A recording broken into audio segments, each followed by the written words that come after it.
आज से कुछ दिन पहले चिराग पासवान का एक बयान आया था। उन्होंने कहा था कि मैं केंद्र में बहुत दिनों तक राजनीति नहीं कर पाऊंगा, मैं बिहार जाना चाहता हूँ, मैं वहाँ जाके वहाँ राजनीति करना चाहता हूँ। तब उस समय लोगों ने उनके बयानों को बहुत हल्के में लिया, बहुत सीरियसली किसी ने नहीं लिया। लेकिन उस समय चिराग पासवान का बयान जितना छोटा था, 2 लाइन का जो बयान था, जितना हल्का बयान था, असल में उसका मतलब उतना हल्का है नहीं। क्योंकि चिराग पासवान ने उस बयान के जरिए अब एनडीए की राजनीति में हलचल पैदा कर दिए हैं। और वो हलचल तब पैदा हुआ है जब उनके ही पार्टी के नेता सांसद अरुण भारती ने ये कह दिया कि नीतीश कुमार जी ने अब तक बिहार के हित में बहुत अच्छा काम किया है, लेकिन अब बिहार को छलांग लगाने की बारी है और ऐसे में एक युवा नेतृत्व की ज़रूरत है और वो है चिराग पासवान। और जब अरुण भारती ने बयान दिया तो ये साफ हो गया कि भाई एलजेपी जो पार्टी है, एलजेपी का जो संगठन है, वो ये चाहती है कि अब बिहार के मुख्यमंत्री नीतीश कुमार तो ना हो, चिराग पासवान हो या फिर कोई युवा हो। इससे साफ क्लियर हो गया है। और देखिए, हमें ये लगता है कि चिराग पासवान बिहार के मुख्यमंत्री बनना चाहते हैं और वो ये सपना इसलिए देख रहे हैं। और देखिए, ये सपना देखना गलत भी नहीं है, ये मुख्यमंत्री बनने का जो सपना है वो देखना गलत भी नहीं है। उन्होंने नीतीश कुमार से ही सीखा है। सरकार किसी की भी हो, मुख्यमंत्री कौन होता है? नीतीश कुमार।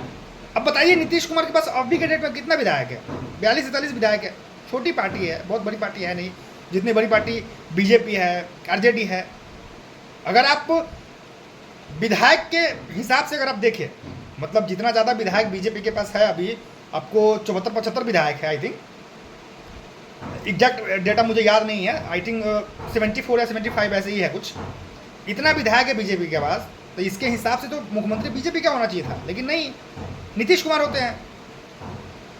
इसीलिए मुझे लगता है कि शायद चिराग पासवान के दिमाग में ये ख्याल आया होगा कि भाई जब नीतीश कुमार के पास बहुमतपूर्ण होता नहीं है, विधायक भी कम है बीजेपी से, उसके बाद भी हम मुख्यमंत्री बन जाते हैं। आरजेडी के साथ होते हैं तो भी मुख्यमंत्री बनते हैं, बीजेपी के साथ होते हैं तो भी मुख्यमंत्री बनते हैं।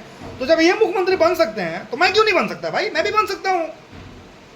इसीलिए चिराग पासवान ये चाह रहे हैं कि भाई अब बिहार में अपने पार्टी को एक्सपेंड किया जाए, बढ़ाया जाए, और फिर जो एनडीए की सरकार है, और फिर आगे जब एनडीए की सरकार बनेगी तो उसमें उसके कंट्रोल की चाबी हमारे पास भी हो।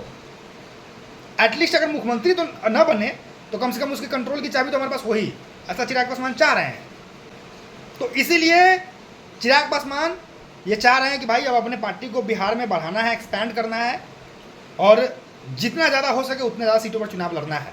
और देखिए, मज़े की बात तो ये है कि इस वक्त, इस समय अभी एलजेपी के पास एक भी विधायक नहीं है। 2020 में जब चुनाव हुआ था तो एक विधायक उनके जीत कर आए थे, राजकुमार सिंह नाम था। वो भी पार्टी छोड़कर नीतीश कुमार के साथ चले गए, जेडीयू ज्वाइन कर लिए। उन्होंने कहा कि भाई हमारे आइडल नीतीश कुमार है, हम एनडीए के साथ हैं और इसलिए मैं नीतीश कुमार जी की पार्टी ज्वाइन कर लिया। तो कुल मिलाकर उनके पास एक विधायक नहीं रहा। तो अब चिराग पासवान को ये महसूस हो रहा है कि नहीं भाई, केंद्र में तो राजनीति चल ही रही है, केंद्र में तो हमारे 5 सांसद हैं ही, लेकिन अब बिहार में भी जहाँ से हम हैं, मूलतः जहाँ से हैं, वहाँ हमारी पार्टी बड़ी हो, वहाँ मतलब विधानसभा के लेवल पे हमारा कंट्रीब्यूशन हो, और जो बिहार सरकार है उसमें हमारा कंट्रीब्यूशन हो, उसमें हमारा योगदान हो, उसमें हमारे विधायक हो, और जो सरकार की चाबी होती है कंट्रोल करने की, उसका जिम्मा हमारे पास भी हो। तो देखिए, ये तो क्लियर है कि इस बार चिराग पासवान अच्छे खासे सीट पर चुनाव लड़ेंगे। पिछले बार तो ये हो गया था कि भाई जहाँ से जेडीयू के कैंडिडेट लड़ रहे थे वहाँ आपको चिराग पासवान अपने कैंडिडेट उतार दिए, और उसका खमियाजा मतलब बहुत बड़ा भुगतना पड़ गया था आपको, जेडीयू को। उसका खमियाजा बहुत बड़ा भुगतना पड़ गया था जेडीयू को, और मतलब 10-11 सीट पर चुनाव हार गए जेडीयू पार्टी 10-11 सीट पे चुनाव हार गई, क्योंकि भाई वोट कटा और उसका फायदा कांग्रेस को हुआ, आरजेडी को हुआ। हालांकि उस समय चिराग पासवान नीतीश कुमार के काम से, नीतीश कुमार से बहुत इत्तेफाक नहीं रखते थे, वो बहुत समर्थन नहीं देते थे उनको और उनसे सहमत नहीं रहते थे। लेकिन इस बार तो खैर ऐसा नहीं है। इस बार तो मतलब काफ़ी बार देखा गया है कि चिराग पासवान नीतीश कुमार की तारीफ किए हैं। तो इस बार जब चुनाव होगा तो ये तो क्लियर है कि मतलब जहाँ जहाँ जेडीयू कैंडिडेट लड़ेगी चुनाव, वहाँ से तो वो खैर अपना कैंडिडेट नहीं उतारेंगे। इस बार सीट शेयरिंग मतलब उस तरीके से होगा कि कोई विवाद ही नहीं होगा। और मुझे लगता है कि जितना सीट जेडीयू पार्टी लेगी उसे थोड़े बहुत कम या फिर उसके बराबर एलजेपी भी सीट मांगेगी सीट शेयरिंग, क्योंकि एलजेपी को अब बिहार सरकार में अपना जो योगदान है, एनडीए सरकार में अपना योगदान देना है। खैर, आप लोगों को क्या लगता है? देखिए, मतलब सरकार किसी की भी हो, नीतीश कुमार मुख्यमंत्री बनते रहे हैं। इस बार अब चिराग पासवान भी अपनी इच्छा जाहिर कर रहे हैं कि भाई मैं भी बनना चाहता हूं। उन्होंने खुलकर तो नहीं कहा कि मैं मुख्यमंत्री बनना चाहता हूं, लेकिन उनके बयानों से, उनके पार्टी के बयानों से ये क्लियर होता है कि भाई वो चाहते हैं कि मुख्यमंत्री बने।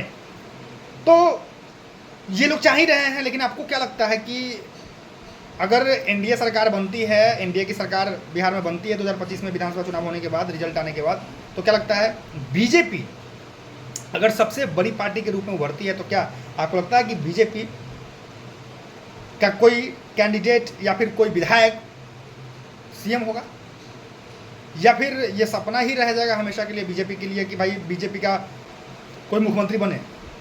आपको क्या लगता है कि बीजेपी का सपना रह जाएगा या पूरा भी होगा? कमेंट बॉक्स में कमेंट करके जरूर बताइएगा। ये सवाल आपके लिए है। चलिए आज के लिए इतना ही, मिलते हैं फिर अगले वीडियो में। तब तक के लिए आप मुझे दीजिए इजाजत। जय हिंद, जय भारत, जय बिहार।